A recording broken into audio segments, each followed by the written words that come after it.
ጤና ይስጥልኝ ተመልካችና አድማጮች የቻናል ቤተሰብ ተከታታዮች መንግስት የዘረጋላቸውን ሰላም ጥሪ ተቀብለው ይገባሉ። ይህን ጉዳዮች አስደምጣችኋለሁ። የፋኖ መሪ በጎጃም የኔ ዓለም ተብሎ የሚታወቀው የጤና መታወክ ገጥሞት እስር ላይ እንደሚገኝ ተመላክቷል። ይህን አስደምጣችኋለሁ። በራያ ቆቦ በተለይ በላይነሽ አመዴ ጡርጥም ሰጣ ተመልሳለች። አብረን የምንዳስሰው ይሆናል። ህወሓት ፕሪቶሪያውን ስምምነት መጣሱን የስምረት ፓርቲ ፕሮፌሰሩ መግለጫ ሰጧን። አያይዘን የምንመለከተው ሌላኛው ጉዳያችን ነው። አብራችሁ የተቆዩ ዘንድ በአክብሮት እየጠየቅን በተለይ ወደ ቀዳሚው መረጃችን ስናልፍ ያረንዘው ዳሞት ብርጌድ ተወርዋሪው አባል የነበሩት በተለይ ዳንኤልና እንዲሁም አበባ ተብለው የምትታወቅ አንድ ንስ መንግስት ይዘረጋላቸው የሰላም ጥሪ ተቀብለው ገብተዋል። እንዲሁም ባዊ አስተዳደር ዞን ሲንቀሳቀሱ የነበሩት መንግስት ይዘረጋላቸው የሰላም ጥሪ ተቀብለው መግባታቸው ታውቋል። በተለይ ችንስት በዚህ በፊት እርምጃ ከተወሰደበት በዓለም ተብላ ከምትታወቀው አብራይ ቀኝ እጅ እንደነበረችም ተመላክቷል። ከዚህ ጋር በተያያዘ ትግሉ ረበቢስ መሆኑን በመገንዘብ መንግስት ይዘረጋላቸውን የሰላም ጥሪ እስከነሙት ትጥቃቸው ተቀብለው መግባታቸው ታውቋል። ሰላም ይቅደም፣ ጽንፈኝነትና ጦረኝነት ይውደም። በዛሬው ዕለት ሚያዝያ 12 2018 ዓመተ ምህረት ከጧቱ 2 ሰዓት ጀምሮ ህወሓት ታጣቂ የፕሪቶሪያን የሰላም ስምምነት ወደ ጎን በመተው በአማራ ክልል ዋግምራ ዞን አባርጌ ወረዳ ንጹሃን ላይ የከፈቱት ተኩስ መኖሩ ታውቋል። ቡድኑ አሁንም ከጥፋትና ከክህደት መንገድ አለመመለሱን በተግባር ያረጋገጠበት መሆኑ በዛሬው ዕለት ሚያዝያ 12 2018 ዓመተ ምህረት በይፋ አሳይቷል። ከዚህ ጋር በተያያዘ በላይነሽ አመዴ ራያ ቆቦ አማያ ጨፌ መንደር ተብሎ በሚታወቀው ቀጠና ላይ ተደጋጋሚ የድኖ እርምጃ መውሰዷ ለማረጋገጥ ተችሏል። ሰላም ይቅደም፣ ጦርነት አይጠቅምም። ለዚህ ደግሞ የፕሪቶሪያን ስምምነት የተቋጨውን ዳግመኛ ለመናድ የተንቀሳቀሰ መሆኑን አመላካች ጉዳይ ነው።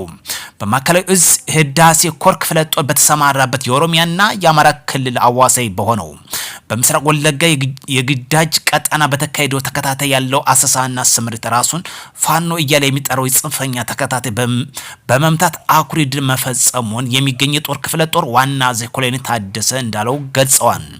በዚህም ሲጠቀምባቸው የነበሩ የሎጂስቲክ የጦር መሳሪያዎች ተለያዩ ገቢ ማድረግ መቻሉን አመላክቷል። ክፍለ ጦር በኦሮሚያ ክልል አዋሳኝ በሆነው ሀገር ጉተን ወረዳ ውስጥ በጠላት ሲንቀሳቀስባቸው የነበሩት ቦታዎች በመለየት ተደጋጋሚ እርምጃ በመውሰድ የተለያዩ ሎጂስቲክ አገልግሎት ሲጠቀምባቸው የነበሩትን ገቢ ማድረጉን ገልጿል። ሰላም ይቅደም፣ ጦርነት አይጠቅምም።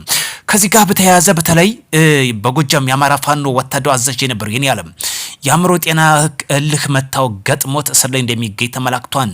ራሱን መቆጣጠር ስለማይችል እንግዲህ ታስሮ እንደሚገኝ የተመላከተው ሰው እንግዲህ ጤና መታወክ በተለያየ አይነት ይገጥሟል። አንዱ የፋኖ መሪ ነው የሚል ጽንፈኛ ቡድን ዋና አዛዥ የኔ ዓለም ከዚህ በፊት የመንግስት ያቀረቡት የሰላም ጥሪ አንቀበልም በማለት ዛሬ ራሱን በራሱ እንግዲህ እስር ላይ እንደሚገኝ ተመላክቷል ማለት ነው። በተለይ እነዚህ ዘመን ዋና ጥሩ ወይም ቀኝ እጅ ብለው የሚጠሩት አንዱ የጎጃም ፋኖ ወታደር አዛዥ የኔ ዓለም ነው። በዚህ ደግሞ የጤና መታወክ ገጥሞት እንግዲህ ራሱን ማኔጅ ስለማያደርግ ራሱ ስለማይቆጣጠር ታስሮ በእግር ብረት እንደሚገኝ የተገለጸ የሚገኘው የጽንፈኛ ቡድን ስብስብ እንግዲህ መንግስት ተደጋጋሚ ሰላም ጥሪ አቅርቦላቸዋል፣ አንቀበልም እያሉ ነው። ራሱም ደግሞ እያበደ ይገኛል። ሰላም ይቅደም፣ ጦር አይጠቅም፣ እንሰልጥን።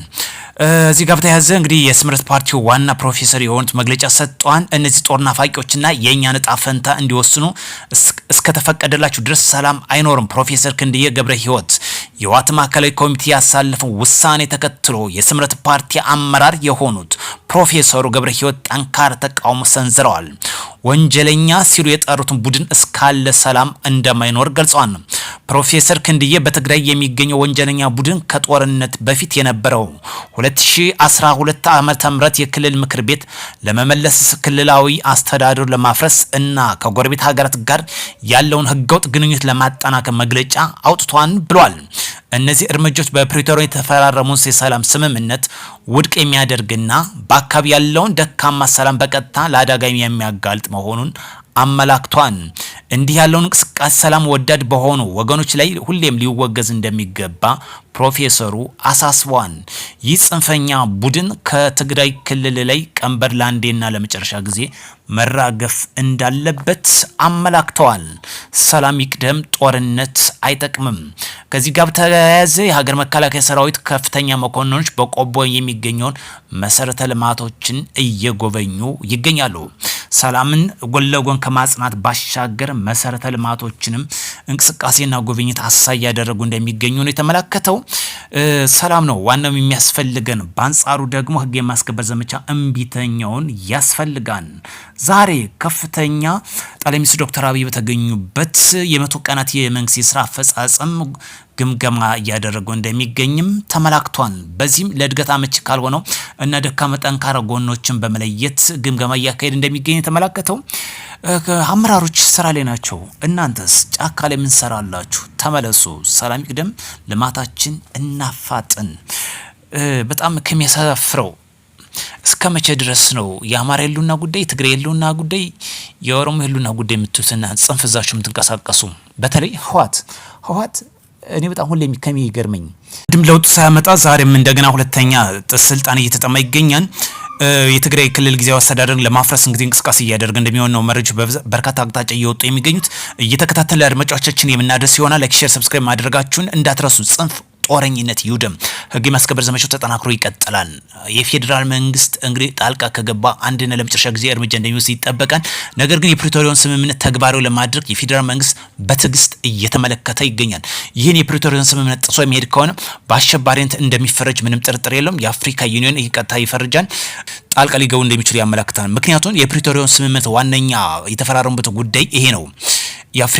በአፍሪካ ጉዳይ ያለቀ ነው። ይሄ የሚጥስ ከሆነ የአፍሪካ እጅ ራሱ እንዳለበት የሚያመላክት የፌዴራል መንግስት በትክክል የሚጠብቀው የህወሓትን ትዕቢትነት ወይም ደግሞ እምቢተኝነትን ማስታገሻ መስጠት አውጥቶት አይደለም።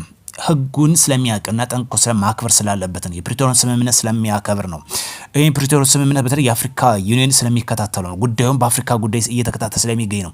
ህወሓት እንግዲህ ለአንዴና ለመጨረሻ ጊዜ ይህን አፈንድቶ የሚያልፍ ከሆነ እርምጃው የከፋ እንደሚሆን ከወዲሁ ያመላክታል። ወደ ቻናል ተከታታዮች መልካም ምሽት እንዲሆንላችሁ እመኛለሁ። በሌላ መረጃ እስክንገናኝ መልካም ቆይታ